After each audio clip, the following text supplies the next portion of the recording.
So, hi guys, this is Alea Jen and welcome back to my YouTube channel. So, for today's video, ano ang dapat nating gawin kapag biglaan tayong pinababa ng amo natin? Kapag na on the spot terminate tayo. So, ayun yung hindi natin mapaghahandaan. Ayun yung hindi natin control or hindi natin alam kung kailan. Buti pa yung naka 1 month notice ka, alam mo. Kaya, guys, kung may mga ganong scenario or feeling nyo, malapit-lapit na kayo sa ganon, secure nyo yung mga gamit nyo, bumili kayo ng stripe bag. So, meron ako dito extra. So, every time, handa ako. So, may stripe bag ako. Kasi hindi mo yan mabibit-bit lahat ng isahan yung kung maleta lang yung meron ka. So, hindi mo siya mabibit-bit. Kaya kailangan mo talaga meron kang stripe bag.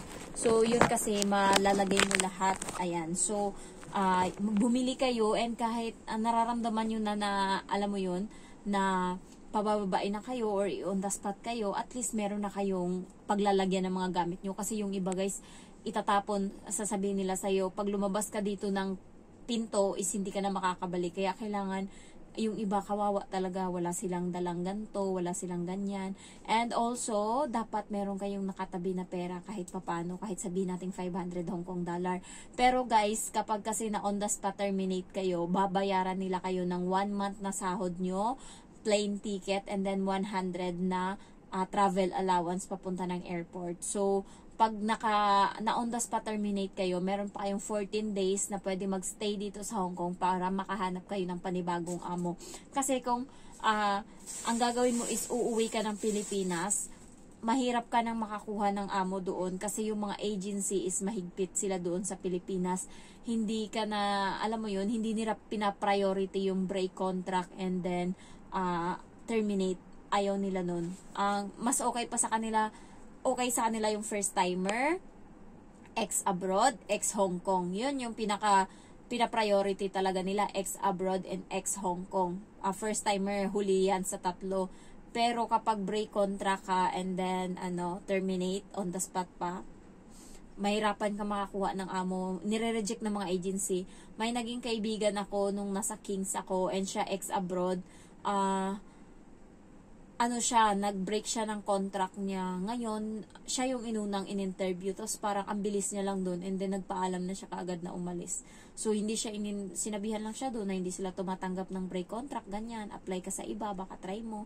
Ganun yung sabi sa kanya. Kaya kapag kayo ng on the spot or break contract kayo, siguraduhin nyo na bago kayo umuwi ng Pilipinas, kung gusto nyo pa talagang magstay sa Hong Kong para magtrabaho, is mag-apply na kayo dito, kumuha na kayo or maghanap kayo. Lahat ng agency, applyan nyo na lahat and pasahan nyo ng pasahan para bago kayo makauwi sa 14 days, sure na may amo kayo and ipaprocess na yung paper nyo. Kasi pag sa Pinas, wala kang asaan. Mahirap makakuha ng doon, ng katulong ng employer. So, sa Central, kapag gusto nyo mag-apply, marami dyan. Tanong ka lang dyan sa mga nandyan sa Central nakatambay. Alam yan nila yung agency dyan. 3 ata yan dyan. Home Sweet Home. Overseas. May isa pa yan dyan eh. Meron pa, marami. Halos nagkalat dito yung mga agency, marami. Yung agency ko is sa Fortress Hill. Siya selective pero siya, alam mo yun, hindi siya pasukin or hindi siya bungad na agency. Kaya, pero yung mga Chinese, alam nila yung agency namin.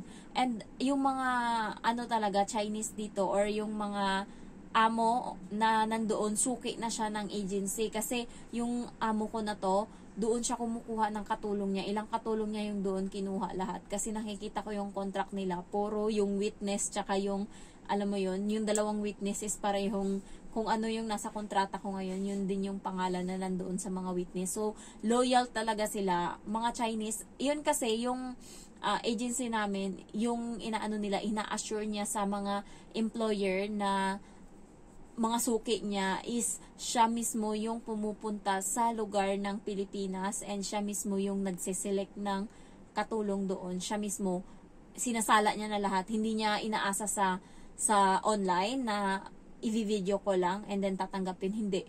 Pupuntahan niya mismo yung lugar sa Pilipinas, i-interviewin niya kung ilang tao. Minsan nag-i-stay siya doon 2 araw. 2 araw siya maghahanap ng mga prospective na mga helper and yun, i-offer niya yan isa-isa. kasi siya mismo yung nakakakita, alam niya ngayon kung ano yung galawan ng helper, alam niya ngayon kung paano tumindig, alam niya yung mga ano, and yun nare-recommend niya sa sa umuulan, sa employer kung ito, bagay to sa'yo kasi nga masayahin to, bata pa and parang mahilig sa bata. So, ganun siya, mas may comment siya ba, kaya yung amo ko, yan, suki yan sila dito magpamilya. Yung yung mama neto is doon din kumukuha ng katulong kasi may Indo din siya. And then, yung kapatid niyang dalawa, doon din kumukuha ng katulong. And then yung amo ko, so suki na sila doon. Kaya sabi ng agency ko, yung agency daw dito sa Hong Kong, si Ma'am Donna, yung daw, is napaka-obsessed daw sa akin. Kinukulit daw sila kung kailan matatapos ako, kung kailan. Kaya ang bilis ng lakad ko, 2 months lang, alis na ako ng Pilipinas. Kasi nga, medyo minamadali, pinupukpok yung agency ng Pilipinas na asikasuhin yung mga papel ko. Kaya sinisingit ako sa OWA, hindi ko pa dapat schedule na mag-OWA, pero siningit ako. Pinadala agad dito ng agency sa Hong Kong yung visa. Pinadala niya kaagad, and then kahit na pinadala niya, sinend niya yung copy para masingit ako sa sa OWA kasi kailangan yun ng visa Sinend niya na kaagad. May 15 sinend niya yung visa, pero tapos na ako ng OWA pa lang, May 12. So ganun siya kabilis. Ayan, next is kailangan handa ka kapag pababain ka ng amo mo na dapat hawak mo always yung cellphone mo, and kapag may nakita kang mga gamit na hindi sa'yo, wag mong hahawakan or medyo may gloves ka, and i-on mo yung record ng cellphone mo, or mag-download ka nung CCTV nila na meron yan sa cellphone yung parang CCTV na kahit naka-off yung cellphone mo, basta in-on mo yun is naririnig nila yung record. Kasi meron din katulong nung nakaraan, nag-post siya na sinasaktan nga siya ng amo niya, and record niya yun. Sabi niya sa record, "Don't hurt me, sir." Sabi niya ganun. Tapos pilit siyang sinasaktan ng amo. Tapos sabi ng mga ibang katulong na magreklamo ka na kasi malakas yung laban mo, kasi ganyan yung ginagawa sa'yo, may mga ebidensya ka na. So yun yung gagawin niya ata, kasi na siya, sabi, pasama ka dun sa labor, pwede din sa migrant, or pwede din sa labor ng Hong Kong. So marami ka ditong pwedeng mapuntahan pag gusto mo, or kung kung kakatapos ka lang saktan, pwede ka rin magtawag ng pulis. And then, ayun, ipaano mo na sinaktan ka, ganyan, kung ano gusto mong gawin sa kanila, kung pamultahin mo, or pasulatin sila, pag-penaltyhin, or sabihin na wag na nilang gagawin uli, kasi sa sunod na gagawin nila, diretso na sila kulungan. Kasi dito sa Hong Kong, pantay yung batas, mapakatulong or mapa-amo. So, next is, dapat handa ka yung mga gamit mo. Ako guys, handa na ako nung nakaraan pinang-send ko na, huwag kayong bili ng bili kapag alam nyong alanganin kayo, huwag kayong bili ng mga kung ano-ano, lalo yung mabibigat, shampoo, lalo ako, may mga buy one take one sa Mannings yung binibili ko. So, ang bigat-bigat. So, buti na lang kamo, hindi ako tinerminate ng amo ko, kung hindi ilang beses kung babalikan yung mga gamit dito. Pero ngayon, malinis na tong ko dito, yung mga gamit ko, puro na lang to damit. Pang winter, pwede ko naman iwan yan. Baka yung mga susunod sa akin na helper is kasing katawan ko, magkasya sa kanya yung mga pang winter ko dito. And yung mga damit ko lang na yung dadalhin ko, and wala na ako masyadong gamit kasi pinang-uwi ko na lahat. Ayan. So next, dapat maging handa ka kapag alam mong pabababain ka na niya, dapat i-sure mo na yung mga gamit mo is nakatabi na siya, or secure na, or alam mo yung hindi nila pwedeng malagyan, or ilock mo siya, hindi nila pwedeng malagyan ng kung ano-ano. And also guys, kapag alam nyo talaga na medyo malapit na kayo sa katotohanan talaga na ma-terminate kayo, maghanap-hanap na kayo ng amo, unahan nyo na pagka ganun. Limbawa, napapansin nyo na parang may iba nang nangyayari. So, unahan nyo na ng apply. Kasi kaysa kayong maunahan, at least kayo, kung makakuha kayo ng amo, mag 1 month notice kayo, at least hinaantay nyo yung visa. Kaysa sa kayo yung maunahan, and mahirap na sila yung makapagpasa ng letter sa immigration, kung i-reason nila doon na nagdanakaw ka, not suitable, ganun, marami silang i-reason doon, pwede kang hindi mabigyan ng panibagong visa. Pero kapag ikaw yung naunang mag-break ng contract, mag 1 month notice, pwede mong malagay doon kung ano yung reason na gusto mong sabihin sa kanila para hindi na sila makakuha ng another katulong na madidenggoy nila. So, yun yung advantage kapag ikaw yung nag-break ng contract and gusto mo talaga na kahit papano mabigyan ng lesson yung amo mo, lalo pag salbahe. Pwede kang mag 1 month notice, yan ipasa mo dun sa immigration, ilahad mo lahat ang nangyari with evidence. Kasi kapag sila yung nag-break, nag-terminate ng contract mo, pwede nilang sabihin doon na you're lazy, ganyan, hindi ka nagpa-follow ng instruction, not suitable for the family. Merong iba sinasabi nagnanakaw, iba sinasabi na late na umuwi, lasinggera. Pwede ka nilang siraan sa immigration and hindi ka mag-grant ng visa kapag ganun. Kaya, mas okay na ikaw, kapag alam mong nararamdaman mo na malapit na ka na sa ganun, is unahan mo na. Pero maganda din guys kasi kapag sila yung mag-on the spot sa'yo, may makukuha kang, hindi mo na paghihirapan yung isang buwan mong sahod, kusa na nilang ibibigay yun sa'yo. And also, mas maganda kapag sila yung mag-break ng contract mo, lalo kapag 10 years ka na sa kanila. Hay, ang laki-laking pera yung maiuwi mo niyan guys. Kaya, yung iba dito, yung kaibigan ko 8 years na siya dito sa Hong Kong, patigasan sila. And then yung isa si Jinky, nanonood pa naman yun ng channel ko ngayon.